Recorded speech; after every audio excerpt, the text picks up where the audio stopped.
¿Qué tal amigos de Humesit Radio? Estamos en una nueva semana con nuestro programa Cátedra. Después de una semana ausente que tuvimos muy peleada y añorada, todo el mundo preguntándome qué había pasado con Cátedra. Estamos de vuelta y lo prometido es deuda. Hoy tenemos una segunda parte de nuestro programa de identificación criminal y dactiloscopía, porque yo sé que ustedes quedaron así tanto como yo con ganas de que hubiera una segunda parte.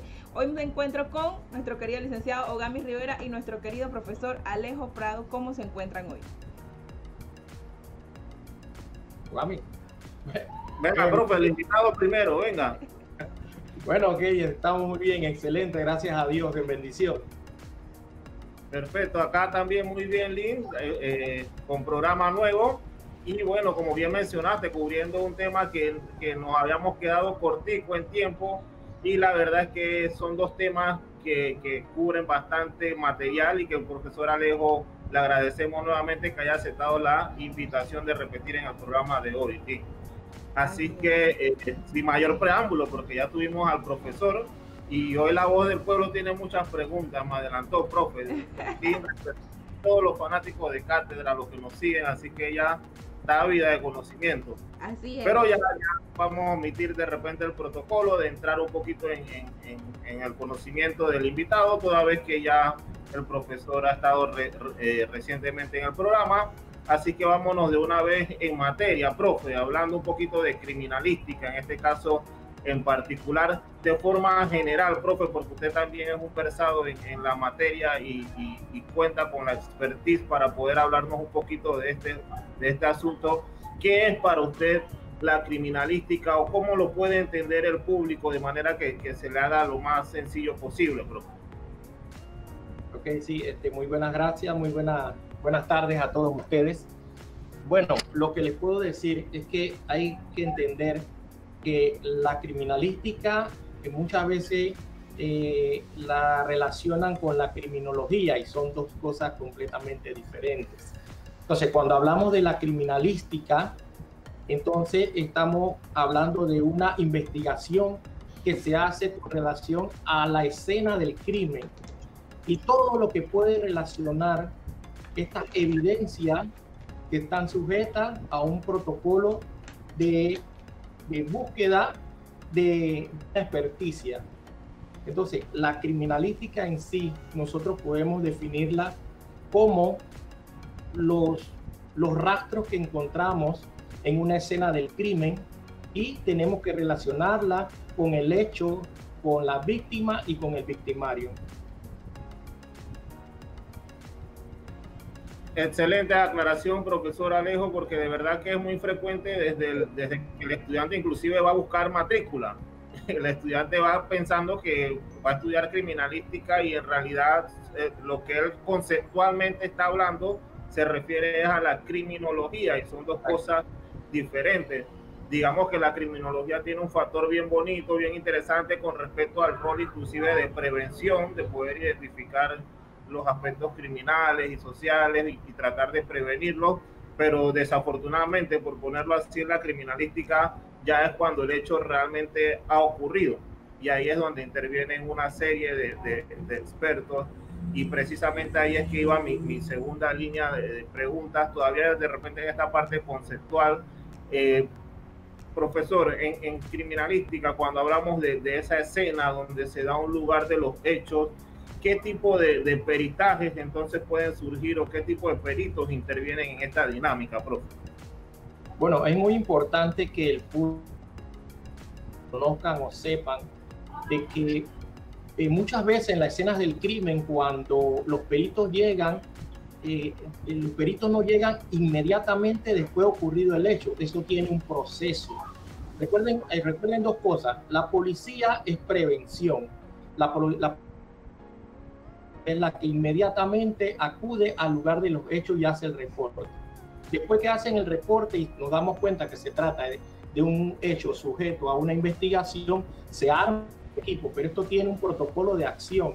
Recuerden que criminalística, los especialistas en criminalística no están allí esperando que llegue un caso, sino los grupos de trabajo ya están en la calle trabajando y vienen, aunque ustedes no lo crean, de un caso en otro caso, en otro caso, en otro caso, que es tanto el el trabajo que tienen que organizarse, a veces formar otros grupos de trabajo alternos para que apoyen por la saturación de casos que hoy todos conocemos que está pasando en el país.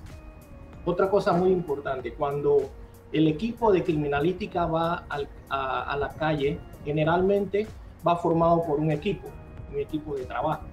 Hablamos de los peritos de criminalística de campo, hablamos de los peritos estos son los de inspección ocular, lo de fotografía forense, el Planimet, que hacen un conjunto, ¿ya?, con la fiscalía y los investigadores de la DIJ. Tienen que trabajar en conjunto. Este es el equipo que se forma. Pero yo creo que entiendan de que cuando llegan los peritos de criminalística no es que están en la oficina esperando y llegan a las 1500, no, ellos están haciendo su trabajo en otro lugar y se han tenido que trasladar de un lugar a otro para llegar a esa escena del crimen. Sí, muy interesante lo que menciona, profe, porque en muchas ocasiones las personas piensan precisamente que el personal está ahí esperando una situación y realmente es que su dinámica diaria es, si uno lo ve tranquilos analizando una escena, no es que ellos no han tenido trabajo en el día, sino que la escena hay que manejarlo con la perfección necesaria, pero que realmente, como usted dice, los peritos vienen de múltiples escenas en una sola jornada y realmente en ese sentido el trabajo a veces es un poquito extenuante y me gustó mucho el cierre que usted señaló, profe, cuando indicó que debe existir esa armonía entre los diferentes participantes de la escena, fiscalía, investigadores y el propio área de criminalística como tal. En este caso creo que se refirió al campo y ahí va la pregunta. Entonces, en su experiencia, profe, usted que tuvo muchos años de práctica, entiendo que también campo, además de después del tema de dactiloscopia, tuvo una vasta experiencia en el instituto. En esa experiencia, profe, ¿cómo vio esa dinámica interinstitucional? Porque también hay una dinámica interdisciplinaria, pero entre instituciones, ¿cómo la vivió don Alejo en su experiencia? Bueno, recordemos que nosotros venimos hace muchos años atrás y antes la criminalística de campo se trabajaba una sola persona, ¿no? Lo hacía, por eso nosotros podemos hablarles de la fotografía forense, la balística, lo básico de cada una de ellas, ¿verdad? Pero hoy en día, como está dividido por secciones, por áreas, cada grupo se encarga de hacer. No se levanta un elemento por ley. El fiscal levanta un acta, el criminalística entonces hace todas las anotaciones, hace todas las experticias para poder levantarla. El investigador recibe parte de la información que tiene que recopilar en todo el entorno con relación a la investigación que se está llevando a cabo. Por eso es bueno que exista una armonía entre la Fiscalía, Policía Nacional, DIJ y Criminalística, que siempre lo va a existir. Y siempre debe haber esa comunicación entre ambas, entre todas las instituciones, trabajando interdisciplinariamente.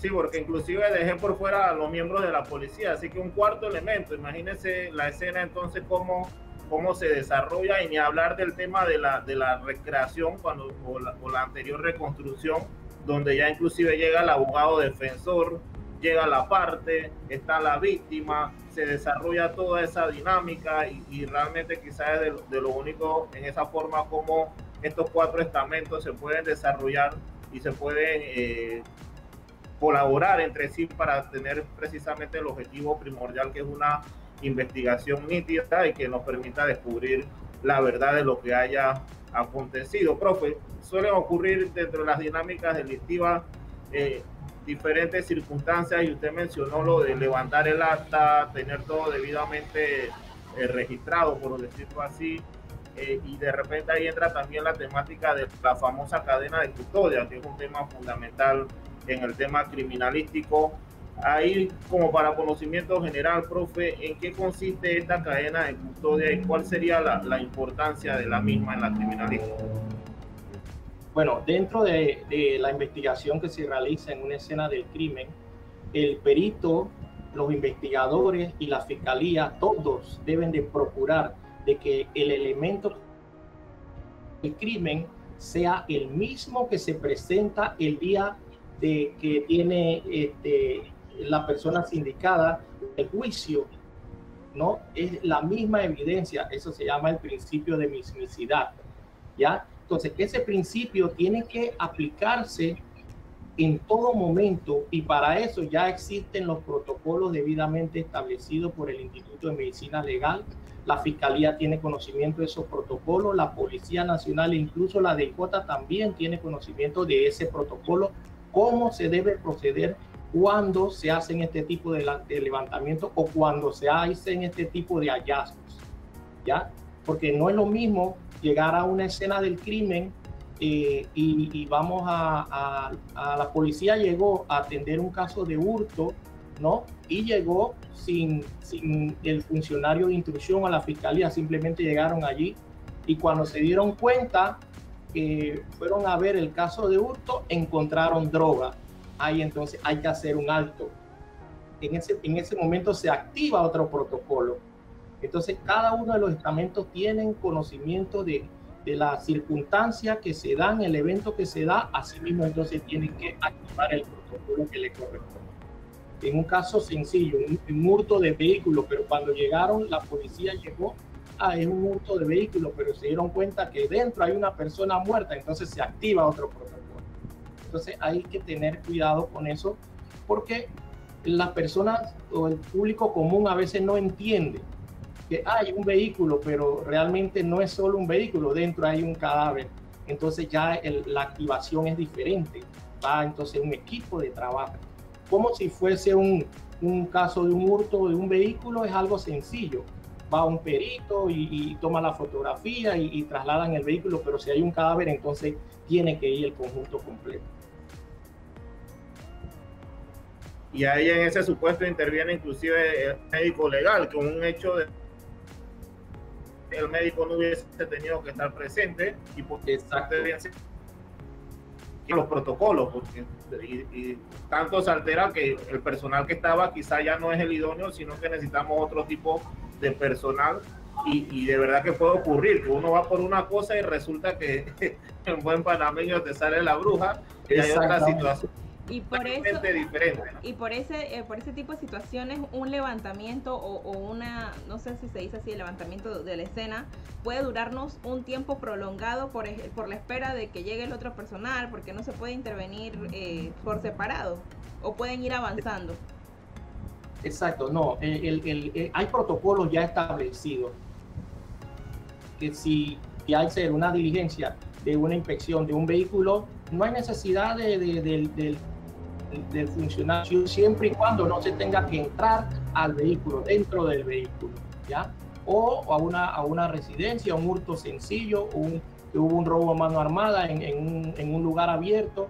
No hay necesidad. Sin embargo, cuando se dan este tipo de eventos donde hay droga, hay cadáveres, hay armas de fuego, todo este tipo de elementos ya entonces sí hay que activar el protocolo completo y mandar entonces con la ayuda de la fiscalía levantar las actas correspondientes e incluso aunando más lo que dice el profesor Ogami, imagínate, llegan a un caso y llega todo el equipo, sin embargo se dan cuenta que hay un cadáver, hay que esperar al médico forense, entonces eso se activa y digamos de extremo a extremo, ¿ya? El médico forense está atendiendo un caso en el área de la 24 de diciembre y entonces él se tiene que dar la diligencia en el área de Chilibre. Entonces imagínense ese traslado, te tiene que trasladar, entonces eso lleva su tiempo, pero las personas piensan, no, pero ahí está criminalística, sí, y no están haciendo nada, pero no se puede actuar hasta cuando no esté el equipo completo y se empiece la diligencia. Importante eso. No, de verdad. Excelente aporte y está viendo cómo tenemos a Lynn entrenadita, profe, el levantamiento de la escena, ella ya usa los términos técnicos. Sí, importante. diferentes experiencias. Bien, profe, ya entrando quizá un poquito en las dinámicas donde usted tiene mayor expertise, lo hemos visto desarrollarse como docente por mucho tiempo, que es el tema de la identificación y el tema de dactiloscopia, aunque por ahí he escuchado en el pasillo que el profe es muy bueno también en temas de fotografía, en balística. Vamos a cubrir esto. Manejamos más la fotografía, balística no tanto, pero no tanto. Balística en lo general solamente. Perfecto. Bien, entonces adentrándonos primero en identificación, ahí refrescando los criterios. ¿En qué consiste este tema de la identificación criminal, don Alejo? Entendamos que identificación criminal no es solamente hablar de huellas dactilares. ¿Ya? Identificación criminal también podemos hablar de un reconocimiento en un libro de fotografía de delincuentes. Eso es identificación criminal. ¿Ya? Identificación criminal también puede ser un documento que se está tratando de determinar si esa firma fue falsificada o no fue falsificada, o fue puesta por el agresor o no fue. Eso también es identificación criminal. Hay muchas formas de determinar la identificación. Cada vez que uno hace un cotejo, estamos hablando de identificación criminal. ¿Criminal por qué? Porque está encaminado a la investigación de un delito, de un caso, de un hecho que se dio en un momento determinado.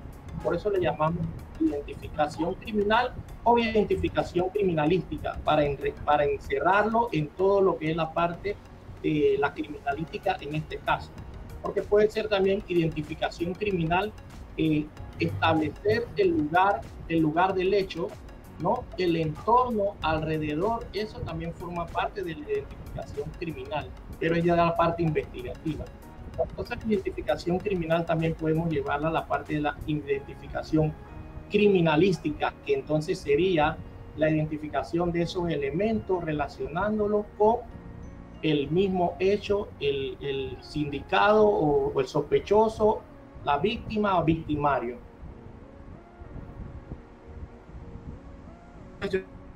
Y de verdad que conocía que la identificación criminal tuviese esa apertura, inclusive al tema, por ejemplo, que mencionó de las firmas falsificadas o identificar el entorno donde ocurrió el hecho. La verdad que es un tema totalmente nuevo, pero cubro de repente lo primero que mencionó, que es en cuanto a la identificación criminal respecto a la estructura del libro, a la revisión del libro. ¿Cómo se da ese proceso dentro de lo que es el Instituto de Medicina Legal y Ciencias Forenses, profe?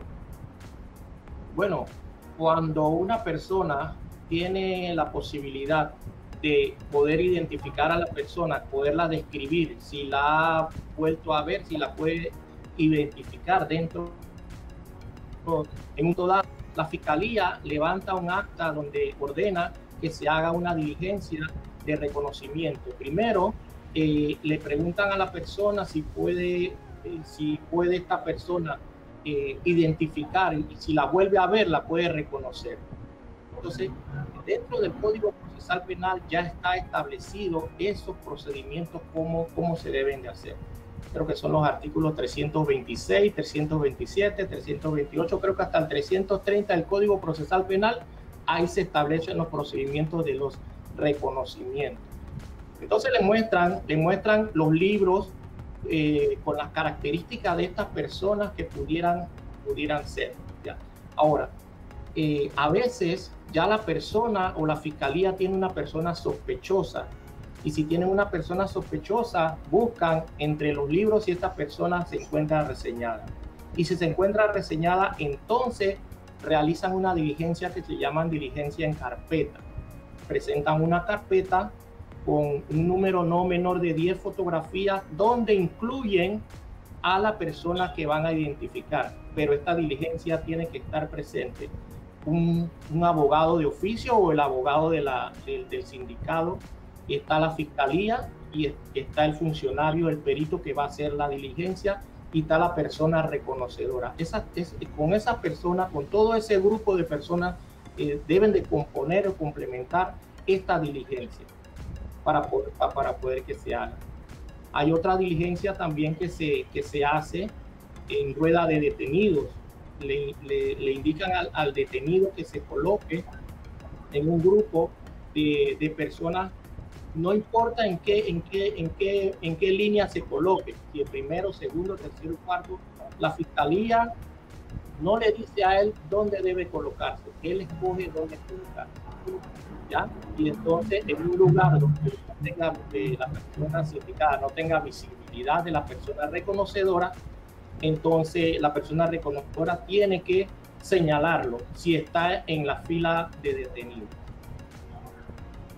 Profe, en esa misma línea me surgen dos preguntas, aunque bueno, realmente la podemos resumir en una. Me habló de reconocimiento en carpeta y también en la rueda de detenidos. En ambos supuestos, ¿cómo selecciono, por lo menos en uno, el tema de qué fotografías son las que le voy a mostrar al reconocedor? Y en el otro también, en rueda, ¿cómo selecciono el perfil de personas que van a participar en rueda de detenidos? Profe, ¿cómo es ese proceso de selección? Bueno, para que la diligencia no se vea viciada, la persona no le pueden, el reconocedor no pueden haberle mostrado ninguna fotografía. Es muy importante que, bueno, en mi experiencia, en muchos años atrás, a veces se hacía ese tipo de práctica, que no es lo correcto. Corrían y que esta es la persona, y de una vez ya eso está viciado. Entonces ya eso se deja de hacer, ya eso no se debe de hacer.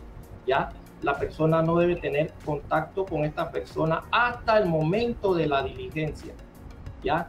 Entonces, el perfil que escoge la fiscalía dentro de la gama de fotografía, el perito que hace la diligencia escoge las características o los rasgos característicos de esta persona, ya parecidos a esta persona que se quiere identificar, y lo coloca entonces dentro de la carpeta. O sea, ahí toman en cuenta el color de la piel, el color del cabello, las características físicas del rostro en general, para que tengan un aproximado lo más cerca posible de esta persona, ¿ya? Para poder entonces presentársela a la persona que va a reconocerlo. Igualmente, dentro de la rueda de detenidos, se escogen de los detenidos que están allá en las cárceles cuando se va a hacer esa diligencia, personas que tengan la estatura, el corte de cabello, las características, igualmente el color de la piel, y todo parece reconocida. Pero esto no se hace porque quieren, sino que creo que también hay un incentivo para estas personas o estos detenidos que están allá dentro de las cárceles, y les proponen que si participan en esa diligencia, creo que tienen un incentivo con relación a la pena que están pagando dentro del centro penal. No, de verdad que es muy interesante la temática. Probablemente mucha gente desconoce estas interioridades de la parte criminalística o de la parte pericial, que también es muy importante dentro de la investigación criminal que se vaya realizando. Y de repente, relacionado a este tema, es muy famoso el tema de los dibujos, profe. ¿Cómo se desarrolla ese aspecto de la persona que describa a su presunto agresor, y va un perito y hace el levantamiento a mano alzada, o qué tecnología existe en la actualidad? No sé si nos puede explorar un poquito sobre ese tema, profe. Bueno, dentro de esta diligencia, los peritos tienen que tener un perfil. Necesariamente el perito tiene que ser nato para hacer este tipo de diligencia, ¿ya? Pero ahora, como se cuentan con herramientas tecnológicas, ya los conocimientos técnicos que le dan, los cursos que le dan a esta persona, los entrenamientos que le dan, las capacitaciones que le dan con relación a estas herramientas que pueden utilizar para formar el rostro o la cara de una persona, tomándole los ojos, las cejas, el color del cabello, el color de la piel, ¿ya? La barbilla, el mentón, ¿no? Todas estas características ya están dentro de un software.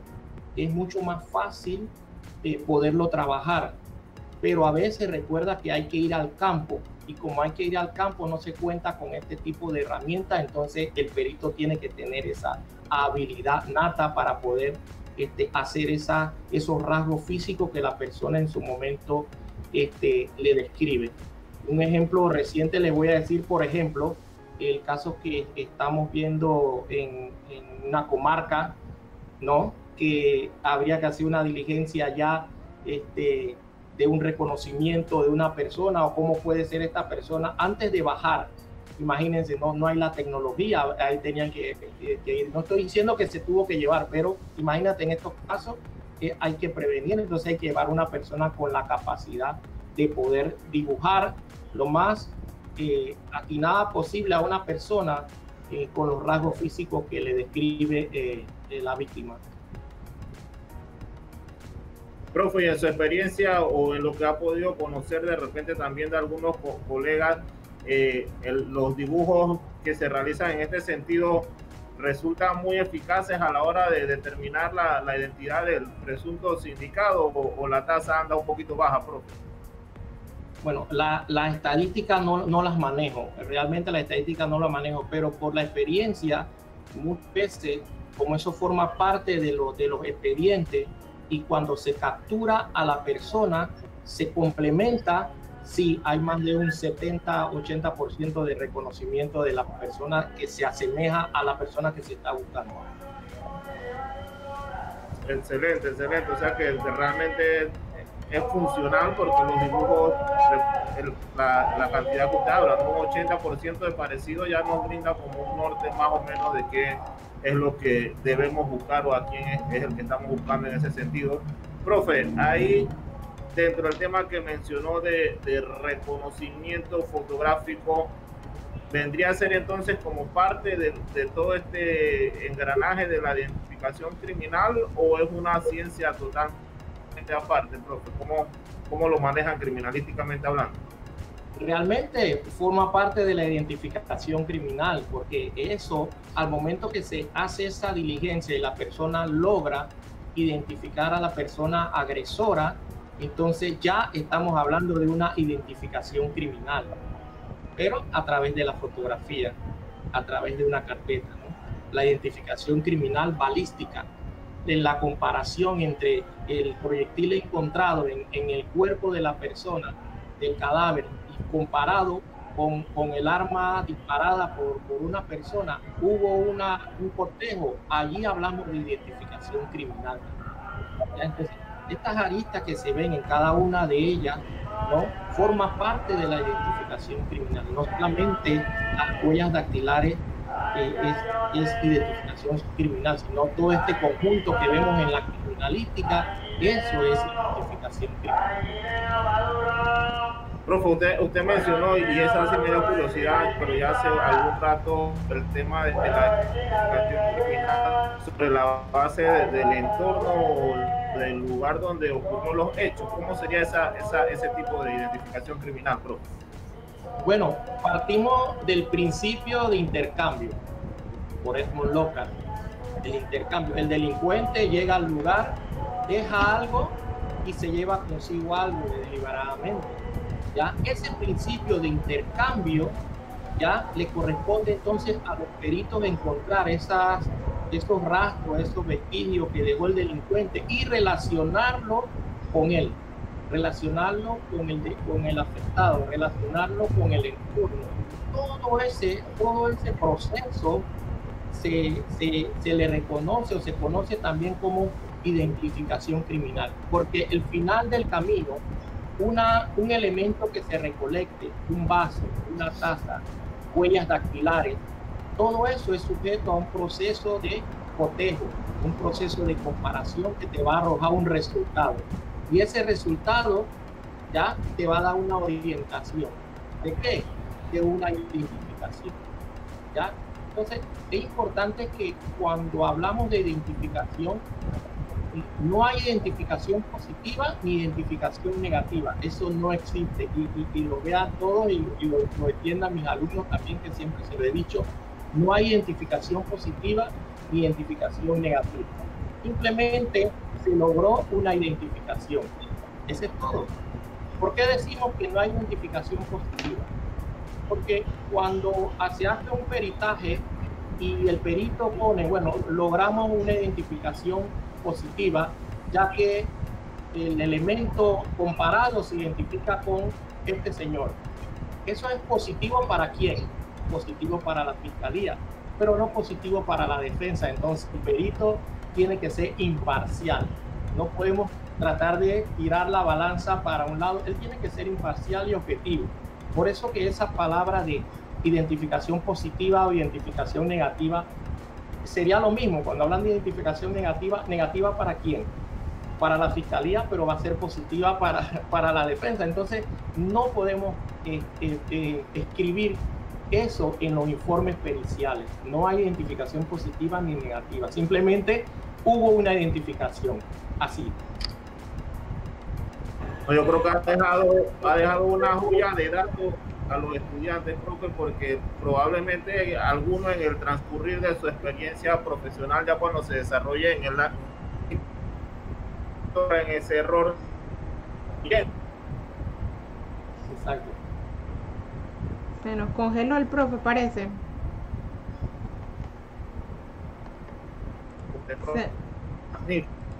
Profe, se nos congeló. Sí, se nos fue, no lo escucho. El profe ¿Me copian? Ajá, ahora sí, ahora ya. Sí. Ajá. Me decía, profe. Sí, el internet me quiere traicionar, pero yo veo mucho en la dinámica de clase y quizá va relacionado con esta identificación del entorno, a los estudiantes haciendo identificación de huellas de calzado. Profe, ¿cómo funciona esa dinámica? Yo veo que como yeso, no sé bien cómo es esa parte. ¿En qué consiste ese tipo de dinámica, profe? Bueno, esa técnica no es nueva. Esa técnica ha existido durante muchos años. Lo único que aquí en Panamá todavía no contamos, o hasta donde tengo entendido, no se cuenta con base de datos de calzado, ya de huellas neumáticos, por decir, ¿no? Huellas de calzado, de una pisada con calzado, no del pie sin calzado, sin el pie limpio, pues, sino con calzado. Entonces, aquí ¿qué se hace? Que cuando se levantan esos elementos en la escena del crimen, de una huella de neumático, de una huella de calzado, entonces se hace una comparación directa con un sospechoso, con algo sospechoso que tengan. Se hace la comparación directa y es viable. Esa diligencia se puede hacer. No necesitamos tener una base de datos. Claro, la base de datos, claro que te va a ayudar a reducir los candidatos, pero lo importante es que el perito entienda y vea la importancia del levantamiento de esa huella de calzado, esa huella de neumático, porque ¿quién quita que en el transcurso de la investigación resulte una experticia como esa? Y si el perito no le pone importancia porque no tenemos una base de datos de huellas de neumático ni de calzado, no la voy a levantar. Entonces, eso no es el objetivo del perito, y yo sé que ellos no lo hacen así. Ellos van y si hay que levantar huellas, la levantan de calzado, de neumático, aplican el yeso, aplican los reactivos, aplican el grafito, ¿no? Aplican las técnicas que existen para cada uno de ellos. No, y de verdad, como en la reunión que tuvimos anteriormente, usted manifestó que no es concluyente, y no es que vamos a decir que la persona es culpable, sino que al final tenemos un conjunto de indicios o evidencias que nos van entonces a permitir, ya sería el juzgador determinar cuál es la responsabilidad de la persona, pero el deber del perito es presentar toda esa gama de opciones al administrador de justicia para que pueda tomar la decisión de la forma más. Profe, yo quiero adivinar o pensar que probablemente su pasión fundamental es la dactiloscopia, así que no nos podemos ir sin ese tema. y vamos a entrar con igual básico la forma en la cual Alejo Prado nos definiría qué es dactiloscopia. Cuando los estudiantes nos citen en su trabajo, ¿cuál es la frase que poner ahí? Bueno, como siempre, algo sencillo para demostrar o para que puedan decirlo, que es dactiloscopia. Es el estudio de las características que se encuentran en la yema de los dedos. Eso es dáctilo. ¿Por qué? Porque es dedo. Escopía, porque es estudio, el estudio de los dedos. Entonces, es muy importante que sepan que cuando hablamos de papiloscopía, entonces es el estudio de las características que se encuentran en la yema de los dedos, en las palmas de las manos y en las plantas de los pies. Es papiloscopía. ¿Ya? Entonces, cuando hablan de dactiloscopía, dáctilos, dedos. Papilos, todo el entorno de la palma de la mano y de los pies. Así. Muy interesante eso, de verdad, ese término. Voy a apuntarlo para no perderlo, porque definitivamente que muchas veces pensamos que es lo mismo y es totalmente diferente. Profe, yo sé que estamos en la línea de ir aclarando términos. Al inicio del programa conversábamos sobre la diferencia entre identificación e investigación criminal. Ahí sé que hay como algo y me gustaría pues que todos nuestros radioescuchas conocieran un poquito más sobre eso. Sí, bueno, miren, es muy importante eso porque muchas veces hasta los mismos estudiantes tienden a confundirlo, ¿verdad? Cuando hablamos de identificación criminal e investigación criminal. Entonces, cuando hablamos de investigación criminal, esa línea la llevamos más hacia el entorno, cómo se dieron los hechos, ¿verdad?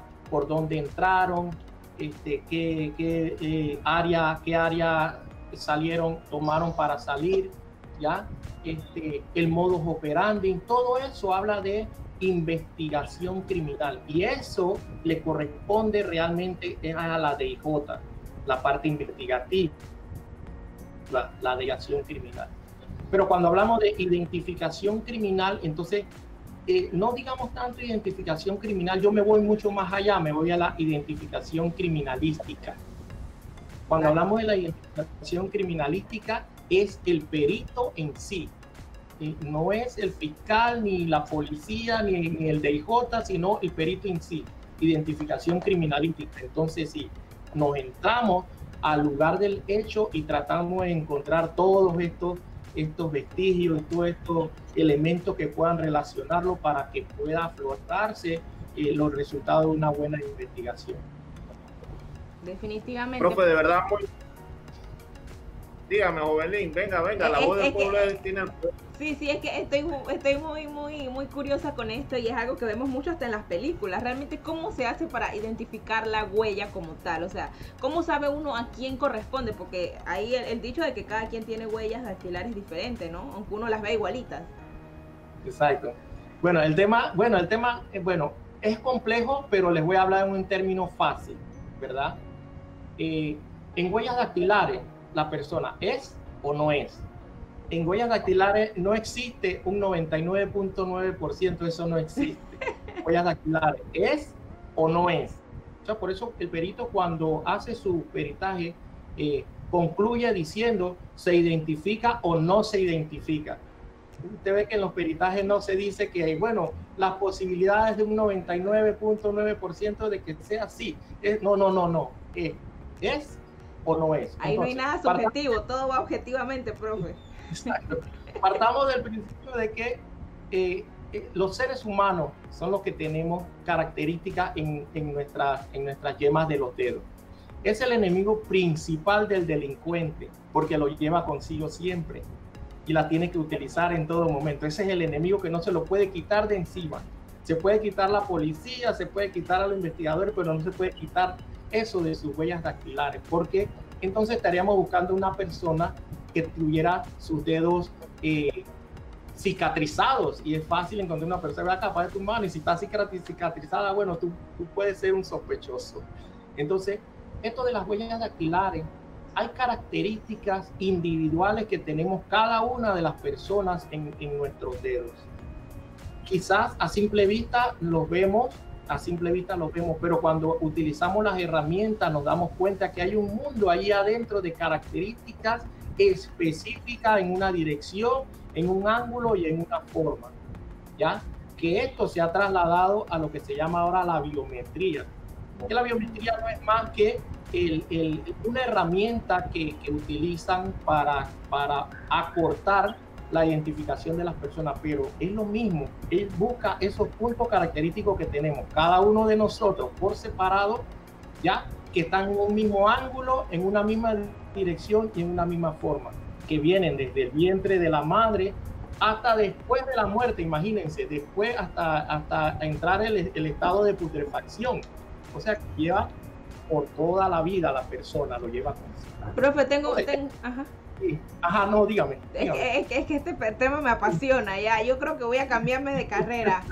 Profe, realmente, ¿cuánto tiempo puede una huella estar en una superficie? O sea, el tema de que lleguemos a tiempo a levantar un caso criminal es importante, porque digamos, yo me enteré después de 5 días, yo no sé si la huella se mantiene intacta o si puede que en ese periodo de días algo cambie en ella como tal. Hay muchos factores que intervienen allí. Uno, el ambiente donde te encuentras. Y también hasta las regiones, porque no es lo mismo una huella que la coloquen en Boquete, que es frío, a que lo coloquen aquí en Panamá o allá en el área de Sarigua, ¿no? Y en qué época del año también fue colocada, y el ambiente, el entorno donde se coloque es muy importante. Panamá es un país muy húmedo. Panamá son países húmedos, entonces tiende a desvanecerse un poco más estas huellas por la humedad que hay dentro. Bueno, cuando se coloca, una persona toca o un delincuente toca un área, ya deja esas características. ¿Cómo las deja? A través de los poros. ¿Y los poros que segregan? Proteínas, aminoácidos, sales del cuerpo, ¿ya? Entonces, depende de la circunstancia, el lugar, la superficie, asimismo se va evaporando todo eso, y eso es lo que se quiere. Ahí es donde entra la experticia del perito.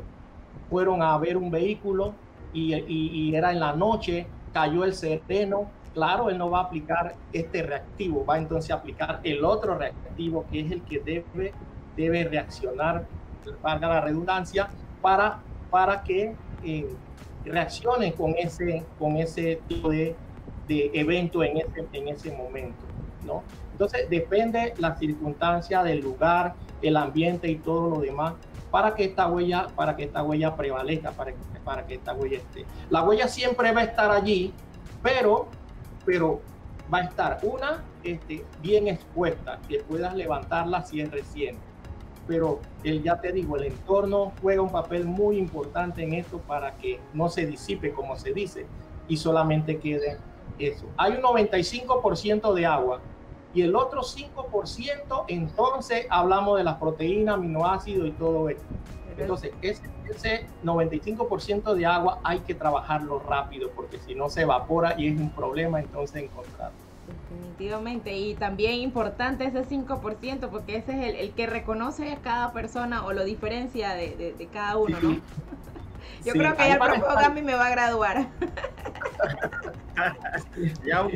Ya por lo menos nada más le falta sustentar el técnico, porque ya usted no necesita cursar el resto de materia.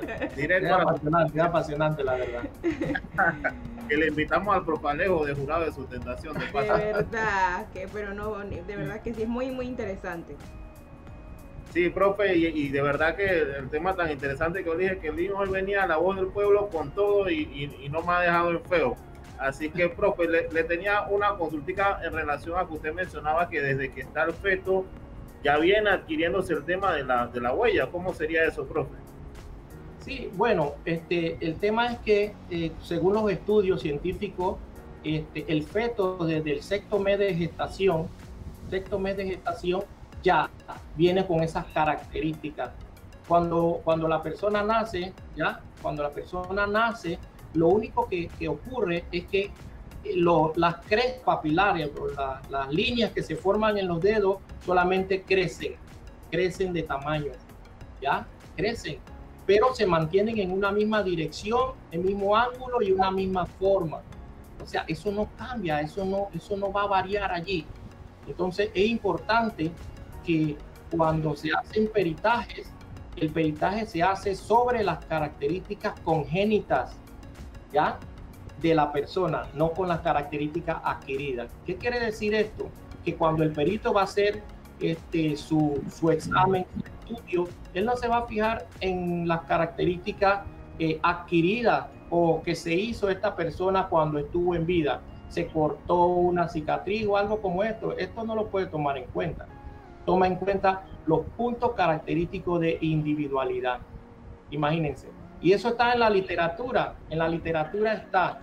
En la literatura podemos encontrar que en un dedo pulgar, imagínense, en un dedo pulgar podemos encontrar hasta 150 puntos característicos de individualidad que te van a diferenciar de otra persona. Y varios países tienen una reglamentación y no hay un estándar máximo de puntos que esta persona es, pero sí tenemos un mínimo que es 8 puntos característicos de individualidad. Ese es un estándar que han escogido muchos países y Panamá lo adoptó como tal. Así que nosotros preferimos irnos al mínimo. 8 puntos característicos, imagínense, en un pulgar que hay 150, 8 puntos característicos es suficiente para identificar a una persona.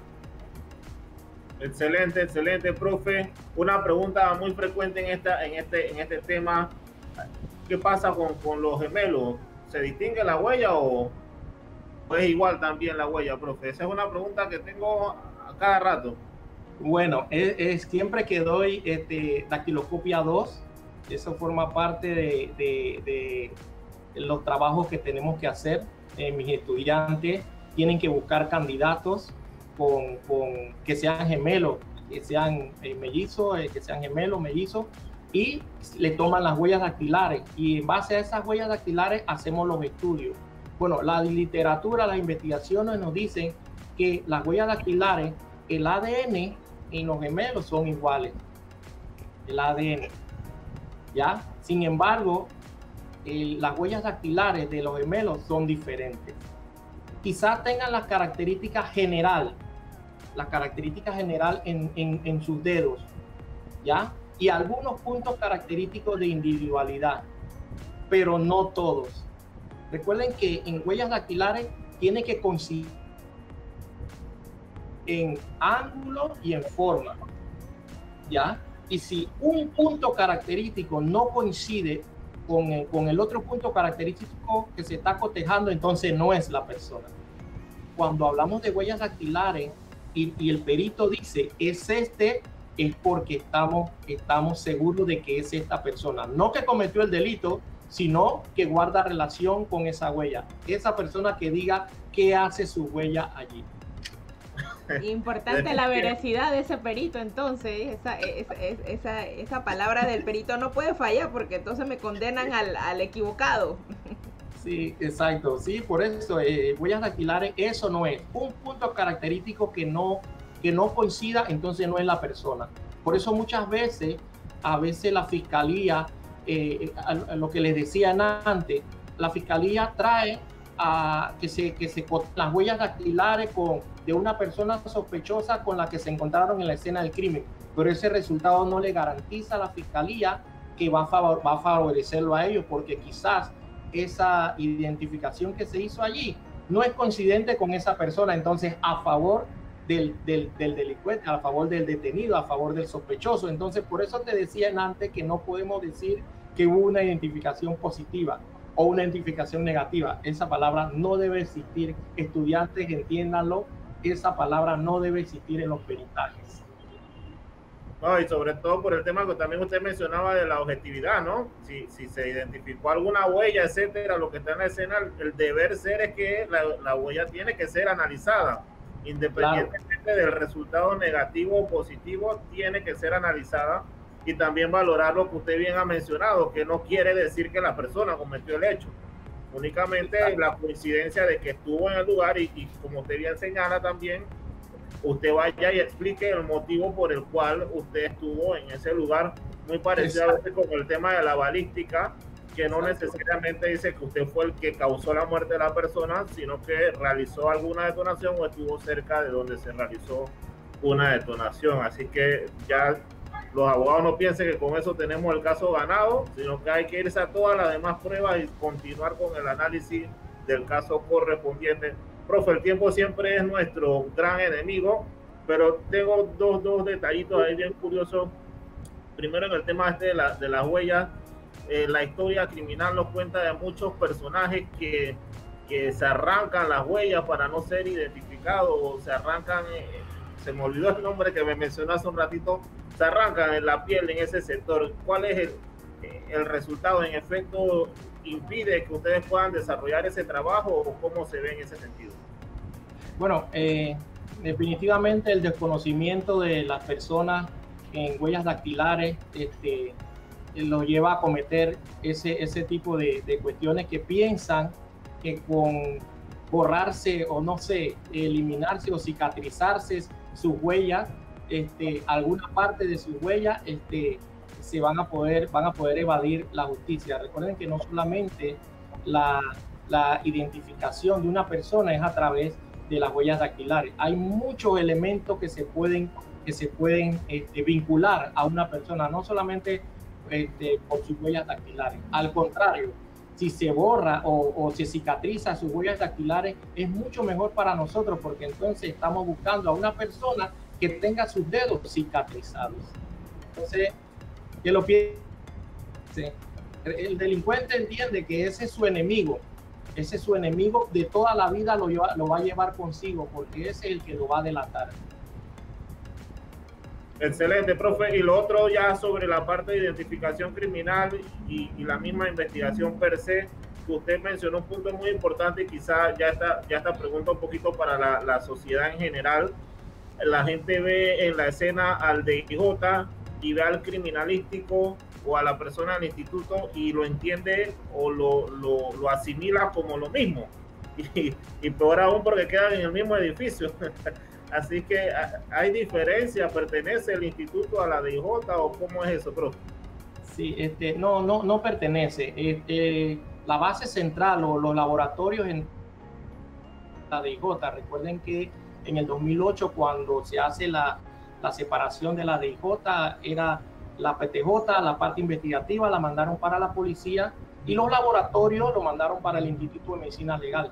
Sin embargo, como todo el laboratorio estaba dentro de esas instalaciones, se mantiene allí, pero forma parte del Instituto de Medicina Legal. Cada vez que van a una escena del crimen, cada miembro de su institución conoce su rol perfectamente.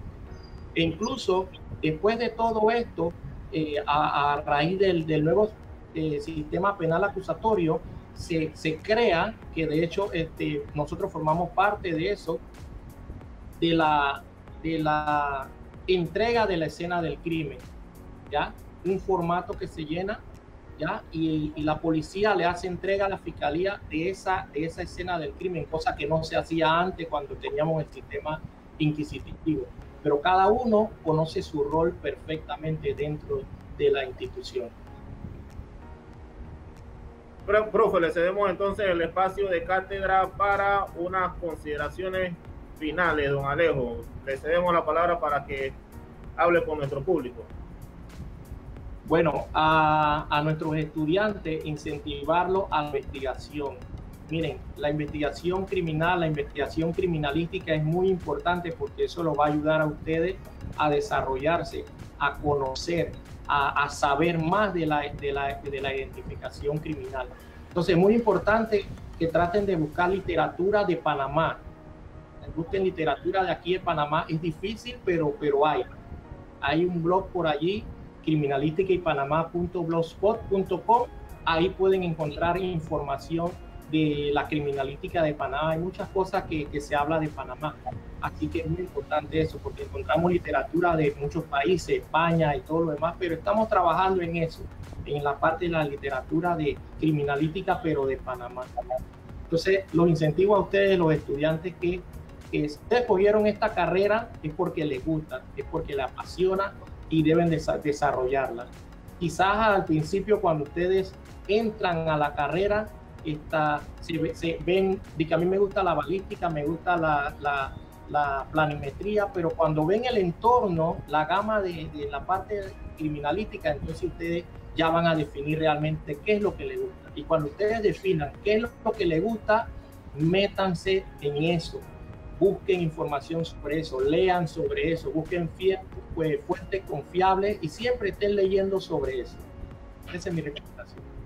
Magnífica conclusión, profe Alejo, y de verdad que solamente de escucharlo uno entiende la experiencia y el reconocimiento que usted tiene en el sector criminalístico en lo que es la República de Panamá, y me atrevería a decir hasta más allá de la frontera panameña.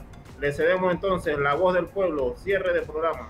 Bueno, la verdad es que yo creo que cumplimos con nuestros radios escuchas, con todo este tema muy nutrido y esta información que yo creo que, a pesar de que la literatura lo dice, no nada mejor que escucharlo de una voz experta en el campo, pues que nos va a aclarar todos estos conocimientos y a la vez pues darnos estos tips y estas recomendaciones para también el área de la criminalista. Yo creo que no necesariamente hay que ser parte de esta carrera como tal. Yo no tengo nada que ver en esto y realmente me apasiona mucho escucharlo y también conocer sobre este campo, porque creo que al final el que peca por desconocer como tal, ¿no? Entonces es importante siempre estar a la vanguardia y culturizándonos como siempre lo sabe hacer nuestro querido programa Cátedra, y pues esperemos que para la próxima semana tengamos también temas muy interesantes. Al profe Alejo, muchísimas gracias y espero que esta no sea la última vez que lo tengamos por acá.